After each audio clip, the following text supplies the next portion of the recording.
I'm 73 years old, and I spent 50 years chasing something I thought I needed, only to realize I was running away from the only thing that mattered. I worked harder than anyone I knew. I made more money than my father ever dreamed of. I built a life that looked successful from the outside, but inside, I was hollow, empty. And now, sitting here with more time than I know what to do with, I finally understand what I lost. And if you're watching this, especially if you're telling yourself just a little longer, just a little more, you're making the same mistake I did. What I'm about to tell you took me half a century to learn. You don't have to waste that much time. I was 24 when I decided that working hard was the answer to everything. My father told me, "Son, a man's worth is measured by what he provides." And I believed him. I believed that if I just worked hard enough, long enough, everything else would fall into place. Peace would come. Happiness would arrive. Security would be mine. So I started running. And I didn't stop for 50 years. I remember my first real job, entry-level position at a manufacturing company. The pay wasn't great, but I saw it as a starting point. I volunteered for every overtime shift. I stayed late when everyone else went home. Weekends, I was there. Holidays, I was there. My manager noticed. He said I had potential. That word, potential, it became like a drug to me. I chased it everywhere. By the time I was 30, I'd been promoted 3 times. I was making decent money, not rich, but comfortable. And I thought, just a little more. Just get to the next level, then I'll slow down. But the next level came, and there was another one above it. And another. The finish line kept moving, but I kept running, convinced it was just around the corner. I got married when I was 28. Her name was Linda. God, she was patient. She had this way of making ordinary moments feel special.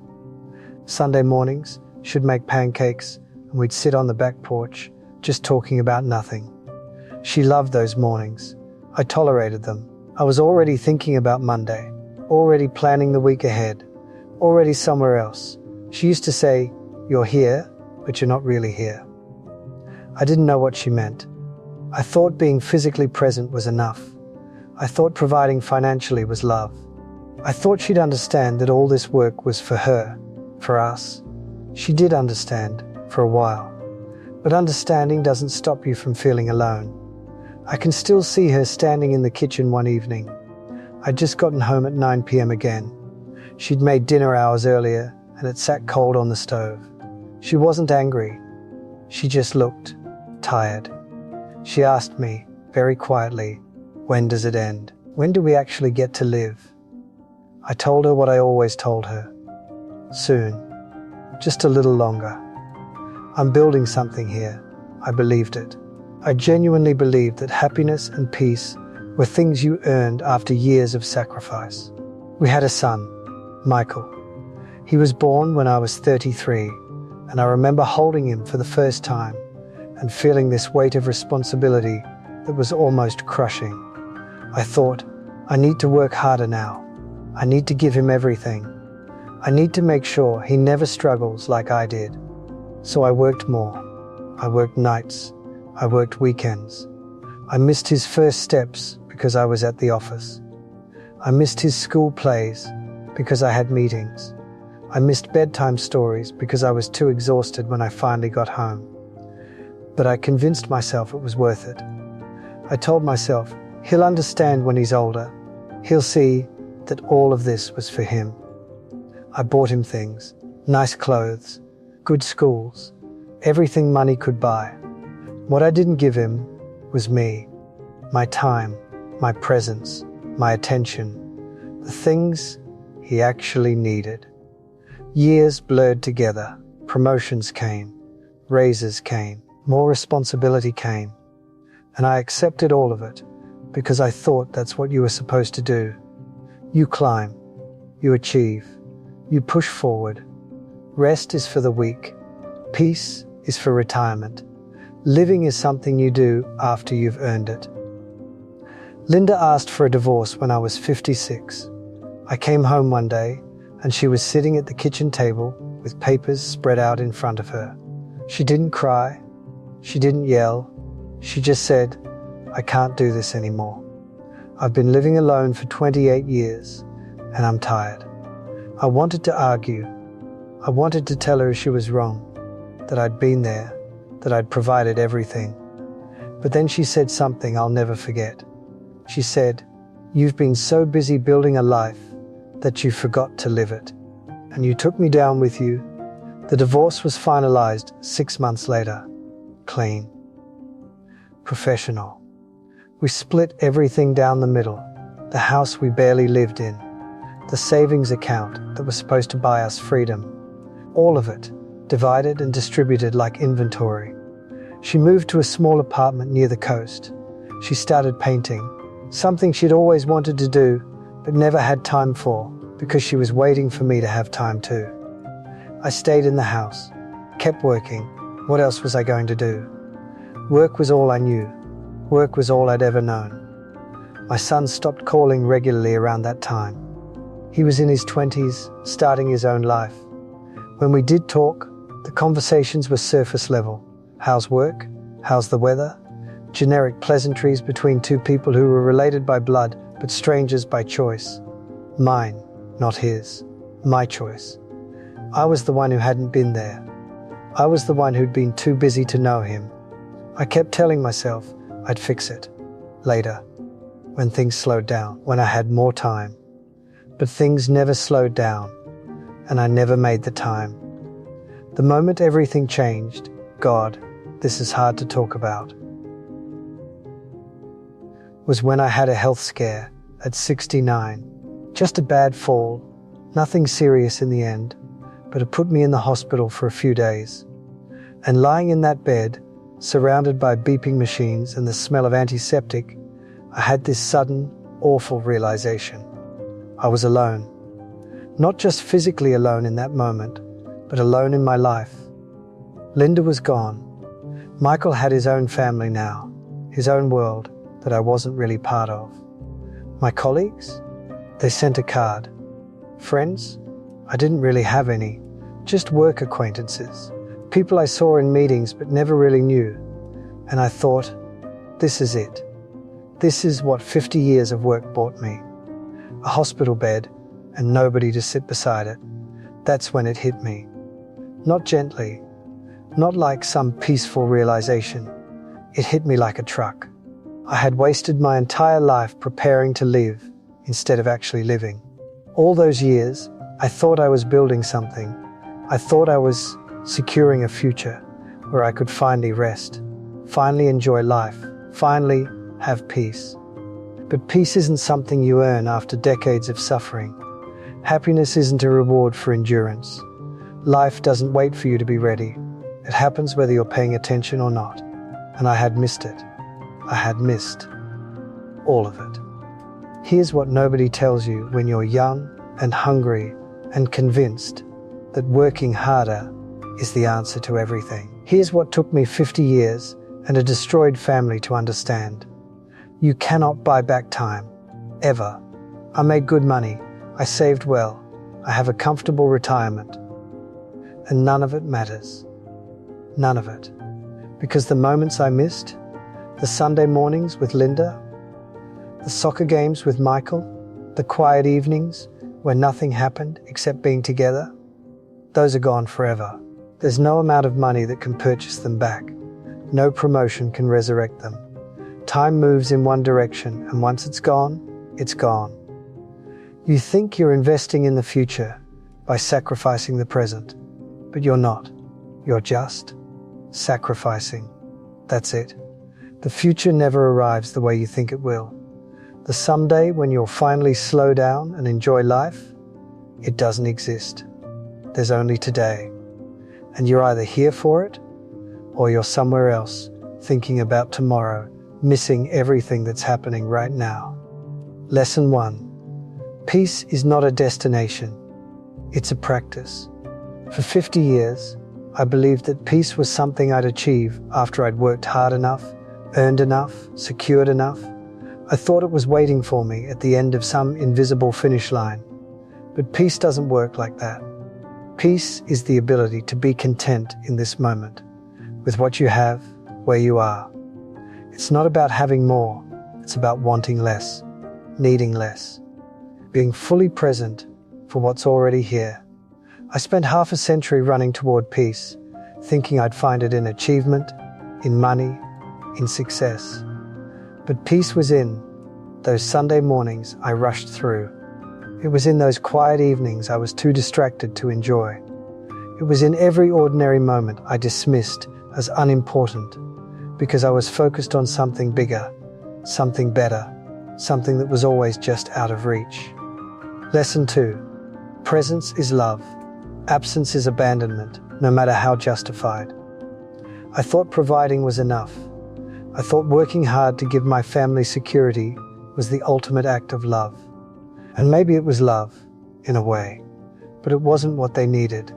My wife didn't need a bigger house. My son didn't need expensive toys. They needed me, my attention, my time, my presence. Being physically there but mentally absent is worse than not being there at all, because at least absence is honest. But showing up without really showing up, that's a special kind of betrayal. You're there, but you're not. You're looking at them, but you're not seeing them. You're hearing them talk, but you're not listening. And over time, they stop trying. They stop reaching for you because you've taught them that you're not really available even when you're standing right in front of them.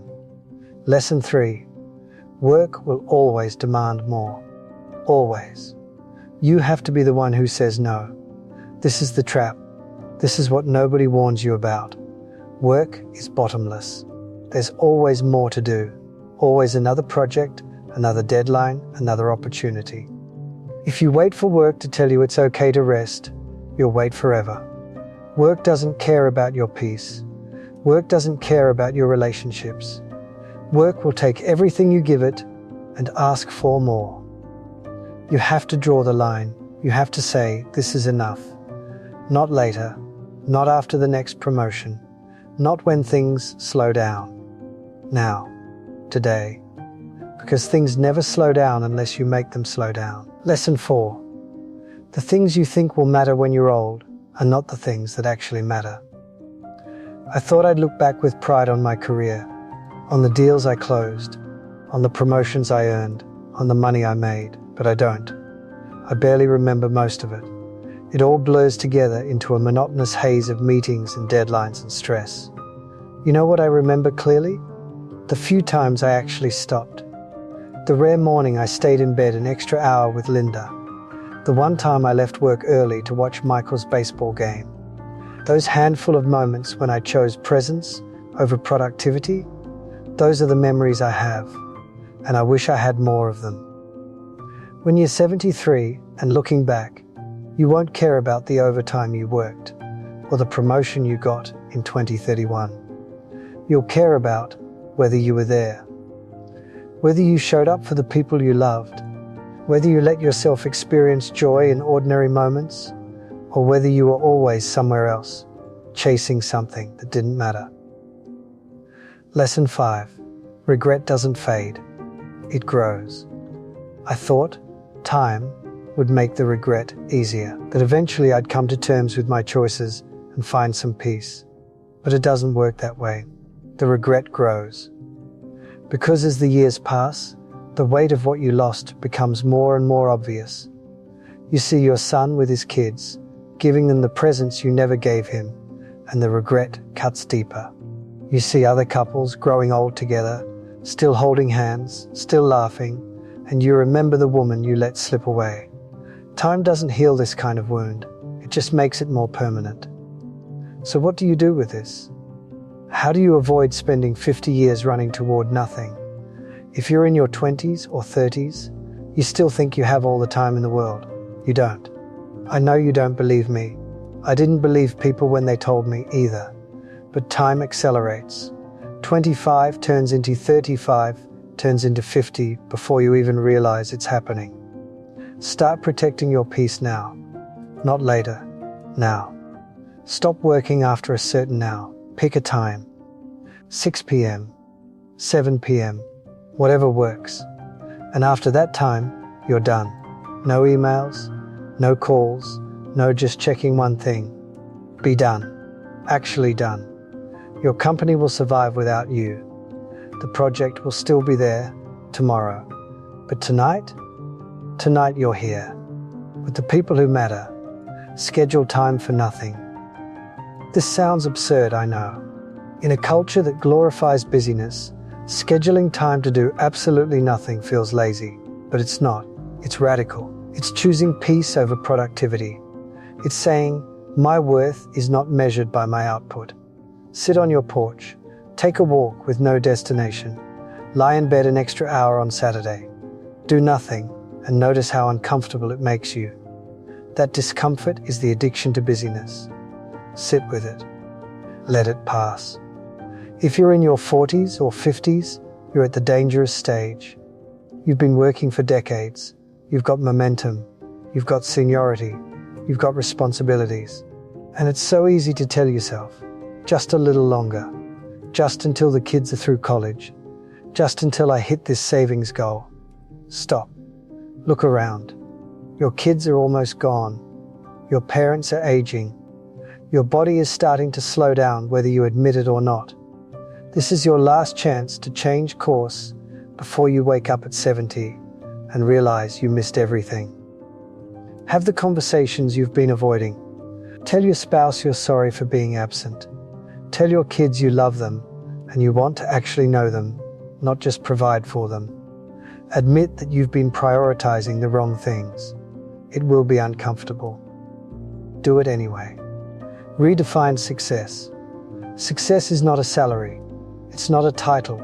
It's not how busy you are or how important people think you are. Success is being able to look back without drowning in regret. Success is knowing the people you love actually know you. Success is having been present for your own life. If you're already in your 60s or 70s like me, I won't lie to you. You can't get the time back. You can't undo the absence. But you can stop wasting what's left. You can call your kids today. You can admit you were wrong. You can spend your remaining years actually living instead of just existing. It won't erase the regret, but it might ease it a little. When you're my age, you won't wish you'd worked more. You won't wish you'd made more money or gotten another promotion. You'll wish you'd stopped. You'll wish you'd been there. You'll wish you'd let yourself feel peace instead of constantly chasing it. Don't wait until you're 73 to figure this out. I live alone now. The house is quiet. Too quiet. I have enough money to be comfortable. I have hobbies I'm trying to develop. I read a lot. I go for walks. I try to enjoy the time I have left. But I'd trade all of it. Every penny I saved, every promotion I earned, every achievement I accumulated, for one more Sunday morning with Linda.